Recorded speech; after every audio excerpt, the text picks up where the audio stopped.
ಕುತಂತ್ರ ಇದ್ರೊಳಗಡೆ ಇದೆ.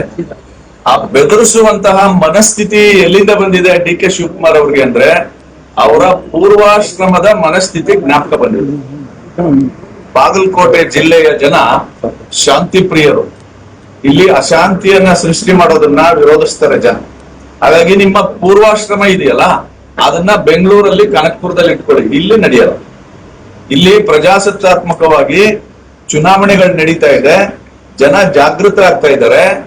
ಸಿದ್ದರಾಮಯ್ಯನವ್ರು ಹೇಳಿದಾರಲ್ಲ ದುಡಿಯೋ ಎತ್ತಿಗೆ ಮೇವು ಹಾಕ್ಬೇಕು ಅಂತ, ಅದರ ಅರ್ಥ ಏನು ಅಂತಂದ್ರೆ ವೀರಣ್ಣ ಚರಂತಿ ಮಠರಿಗೆ ಓಟ್ ಹಾಕಿ ಅಂತ ಸಿದ್ದರಾಮಯ್ಯನವರೇ ಇಂಡೈರೆಕ್ಟ್ ಆಗಿ ಹೇಳಿದ್ದಾರೆ.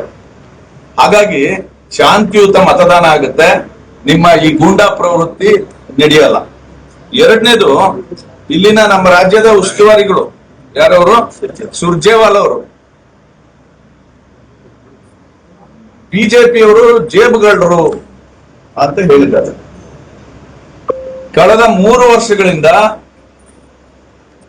ರೋಗಿಗಳು ಸರ್ಕಾರಿ ಆಸ್ಪತ್ರೆಯಲ್ಲಿ ಚೀಟಿ ಬರೆಸ್ತಾರಲ್ಲ, ಅಲ್ಲಿಂದ ಹಿಡಿದು ಹಾಲಿಂದ ಆಲ್ಕೋಹಾಲ್ ವರೆಗೆ ಜನರ ಜೋಬನ್ನ ಕಳ್ತನ ಮಾಡ್ತಾ ಇರೋರು ಯಾರು ಅಂತಂದ್ರೆ ಕಾಂಗ್ರೆಸ್ನವರು.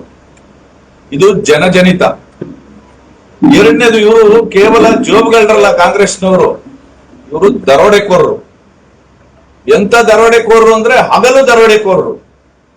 ಅದಕ್ಕೆ 2 ಎಕ್ಸಾಂಪಲ್ ಹೇಳ್ತೀನಿ ನಾನು. ಒಂದು, ನೇರವಾಗಿ ವಾಲ್ಮೀಕಿ ಅಭಿವೃದ್ಧಿ ನಿಗಮದ 187 ಕೋಟಿ ಹಣ ಎಸ್ಟಿಗಳ ಸಾಮಾಜಿಕ, ಶೈಕ್ಷಣಿಕ, ಔದ್ಯೋಗಿಕ ಅಭಿವೃದ್ಧಿಗಿರ್ತಕ್ಕಂಥ ಹಣವನ್ನ ಹಗಲು ದರೋಡೆ ಮಾಡಿಕೊಂಡು ತೆಲಂಗಾಣದ ವ್ಯವಸ್ಥೆ ಬಳಸ್ತದೆ. ಸೊ ಹಾಗಾಗಿ ಇವರು ಹಗಲು ದರೋಡೆಕೋರರು.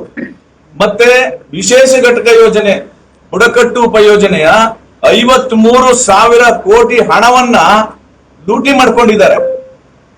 ಸೊ ಇವರು ಕಾಂಗ್ರೆಸ್ನವರೇ ಜೇಬುಗಳ್ಳರು, ಬರೀ ಜೇಬುಗಳ್ಳರಲ್ಲ ಇವರು, ದರೋಡೆಕೋರರು. ಬರೀ ದರೋಡೆಕೋರರಲ್ಲ, ಹಗಲು ದರೋಡೆಕೋರರು ಅನ್ನೋದನ್ನ ಸನ್ಮಾನ್ಯ ಮುಖ್ಯಮಂತ್ರಿಗಳೇ ವಿಧಾನಸಭೆಯಲ್ಲಿ ಒಪ್ಕೊಂಡಿದ್ದಾರೆ. Thank you.